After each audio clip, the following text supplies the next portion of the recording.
Bismillahirrahmanirrahim. Alhamdulillahirabbil alamin. Allahumma shalli ala sayyidina Muhammadin wa ala ali sayyidina Muhammad, amma ba'd. Surah Yasin ayat 12. A'udzu billahi minasy syaithanir rajim. Bismillahirrahmanirrahim. Inna nahnu, sesungguhnya kami Allah, nuhyil mauta, kami akan menghidupkan orang-orang mati. Masalah Ihya'ul Mauta di sini ada 3 makna. Satu, ketika menjawab pertanyaan mungkar wa nakir di dalam kubur. Kita setelah meninggal, mati ini ya, detik kedua itu sudah hidup lagi, masuk alam barzakh. Salah satu yang kita alami di alam barzakh itu menjawab su'alu mungkarin wa nakir. Yang kedua, ihyaul mauta ay fil qiyamah, dihidupkan lagi nanti di hari kiamat. Ada juga yang memberi makna tafsirnya ihyaul qulub, menghidupkan hati yang mati.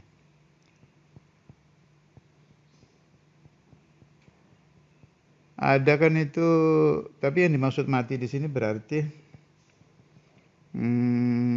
mati sementara ya. Mati sementara, bukan qalbun qasi yang nggak bisa diperbaiki lagi itu. Hati-hati yang ketika mendengar ajaran Rasulullah SAW, baik di masa hidupnya Nabi atau setelah zaman beliau berpulang ke rahmatullah, hati bisa hidup. Dan itu salah satu mu'jizatun mustamirratun min Rasulillah sallallahu alaihi wasallam ila yaumil qiyamah. Ayat-ayat Al-Qur'an itu. Ayat-ayat Al-Quran itu Nabi Muhammadnya sudah di alam langgeng, tapi orang yang membaca, merenung, mempelajari, itu bisa hidup hatinya itu. Baca aja itu bisa hidup. Apa itu kalau bukan mukjizatu Rasulullah SAW? Sebetulnya kalau kita di kehidupan kita ini ada pertanyaan gitu di hati. Saya kok ingin ya merasakan satu saja mukjizat Nabi Muhammad. Gampang. Ini baik untuk awam atau untuk orang alim, siapapun. Ketika hati Anda sedang galau, yang sangat, jangan tanggung-tanggung kalau mau nyoba. Hati sedang sangat gelisah. Baik gelisah tanpa sebab atau gelisah ada sebab. Al-gelisatu naw'an. Gelisah itu kan ada dua, ada yang pakai sabab, ada yang tidak pakai sabab. Dua-duanya bisa diobati dengan ini. Duduk baca Al-Quran. Meskipun nggak tahu artinya. Coba 1 juz. Dalam ketika rasa galau itu ada, baca Al-Quran. Paksa. Nggak tenang. Duduk nggak tenang, pengen keluar. Paksa, tetap baca sampai selesai. Rasakan di dalam hati. Belum hilang, tambah lagi 1 juz. Nah, biasanya yang dirasakan oleh ikhwanuna itu ada yang dengan 2 juz sudah hilang, malah ada yang 1 juz hilang, ada yang 1 ain hilang. Ada yang parah, harus 5 juz, malah ada yang tidak tenang sebelum sehari semalam 10 juz. Ini hasil dari saya tanya-tanya kepada saudara-saudara saya seagama yang mengamalkan ini. Memang beda-beda tiap orang itu. Tapi natijahnya satu, keajaiban itu muncul. Betul-betul ada ketenangan. Padahal nggak paham artinya loh ini. Ini nggak cerita tafakkur, tadabbur Al-Quran. Baca aja, baca. Jadi kalau dikatakan salah satu keajaiban Al-Quran itu qiraatuhu bila fahmin, membaca Al-Quran tanpa paham itu sudah melahirkan tuma'ninatul qalbi, ketenangan hati. Ini aneh ini. Bagaimana seseorang membaca saja bisa tenang, gak paham artinya. Itu min madadillah wa madadi Rasulullah sallallahu alaihi wasallam.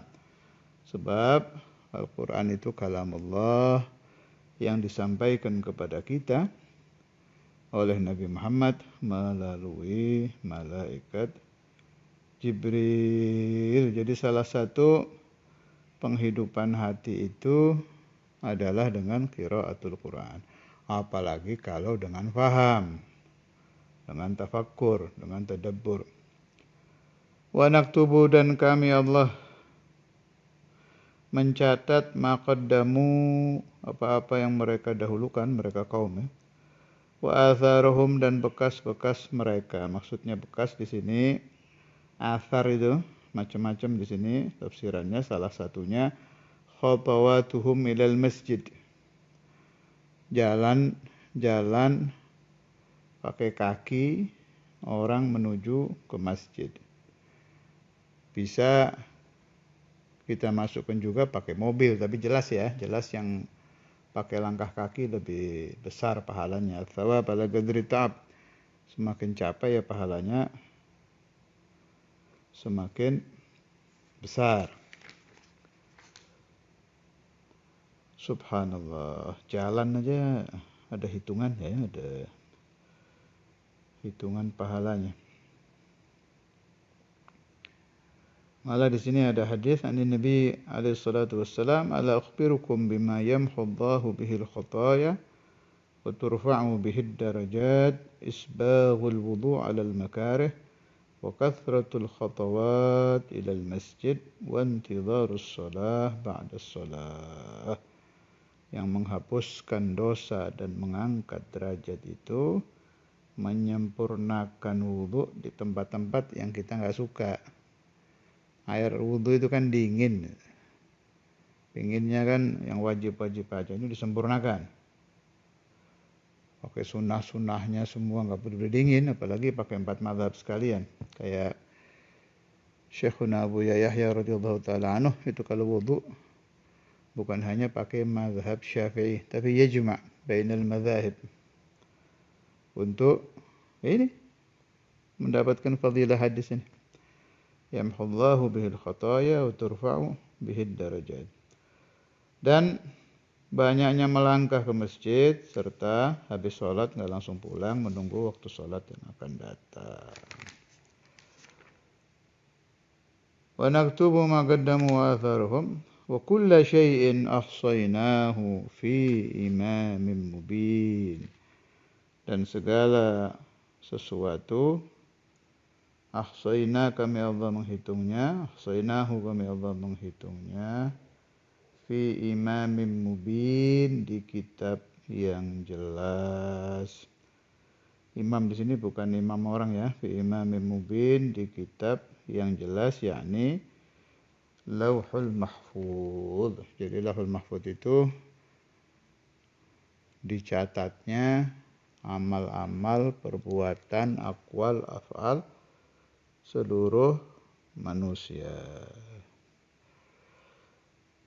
Catatan takdir lah Lauhul Mahfuz itu. Tapi saya pernah nemukan di kitab qad yuktabu fi Lauhul Mahfuz mu'allaqan. Contohnya di Lauhul Mahfuz kadang ada catatan. In ahsana fulanun fa umruhu kadza. Wa in asa'a fulanun fa umruhu kadza. Kalau orang ini melakukan ini umurnya sekian. Kalau orang ini melakukan ini umurnya sekian. Makanya kalau orang ada yang catatan di Lauhul Mahfuz umpama umurnya 60, kemudian dia banyak silaturahim, banyak sedekah, banyak ini, banyak itu, bisa dirubah itu catatan menjadi 70 atau lebih.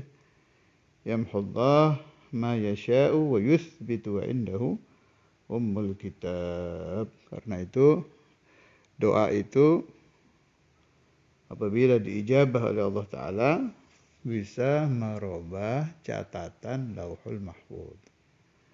Adapun takdir yang azali, yang fi ilmillah, yang Allah telah tahu apa yang akan terjadi di seluruh ciptaannya ini, sebelum menciptakan juga Allah kan udah tahu. Itu la yatabaddal, nggak bisa berubah itu. Nggak bisa berubah yang takdir yang fi ilmillah. Kalau lahil mahfuz masih bisa. Berdoa, beramal saleh, atau didoakan ahbab, didoakan orang-orang saleh.